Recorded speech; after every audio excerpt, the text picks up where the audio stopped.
يلا بينا نعمل سندوتشات شاورما في البيت حرفيا بربع تمنها، وننسى بقى اي شاورما جربناها قبل كده، علشان النهارده هعمل معاكم شاورما اللحمه المصري اللي ريحتها بتجيبنا من اخر الشارع.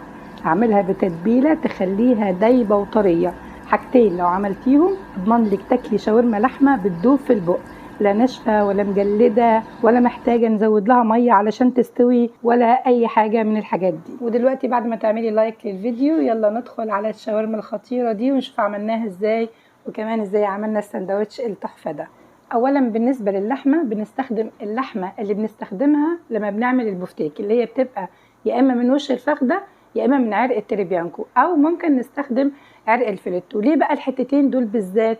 الحتتين دول نسيج اللحم بيبقى فيهم ناعم، وكمان هما بيستووا بسرعه، ما بياخدوش وقت على النار. اول حاجه لما نيجي نقطع اللحمه بتاعتنا بنقطعها عكس النسيج، يعني بنقطعها بالعرض.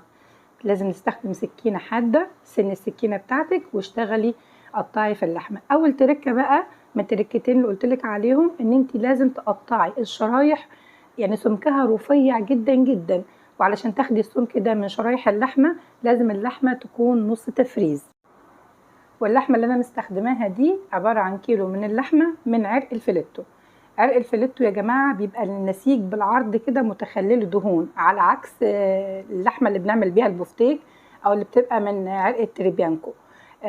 طبعا الشرايح بيبقى ده سمكها، فهي شرايح طبعا عريضه، مش هنخليها عريضه كده، لا دلوقتي هنقطعها زي فكره كده الكبده الاسكندراني، شرايح رفيعه. بنبتدي ناخد الشرايح بتاعتنا ونرصهم في بعض حوالي 5 أو 6 شرايح، ونبتدي نقطعهم كده بسمك رفيع لحد لما نخلص كل كمية اللحمة اللي عندنا. أنا هنا خلصت، وده كان شكل شريحة اللحمة، رفيعة وطويلة. هنركن اللحمة على جنب وهنبتدي نجهز التتبيلة. في بولة هننزل كده بنص كوباية من أي زيت نباتي عندك، يعني زيت ذرة، عباد، زيتون، كله ينفع. كمان عندنا كده عصير مية بصل، هتجيبي كده 3 بصلات كبار، تمام، وهتفرميهم في الكبة وتدعكيهم بشوية ملح وتصفيهم على مصفى وتاخدي العصارة بتاعتهم. مية البصل لازم تكون كتير يا جماعة، من نص كوباية لكوباية إلا ربع، هي دي اللي بتدي روح للتتبيلة بتاعتنا. هننزل كمان بعصير ليمونة،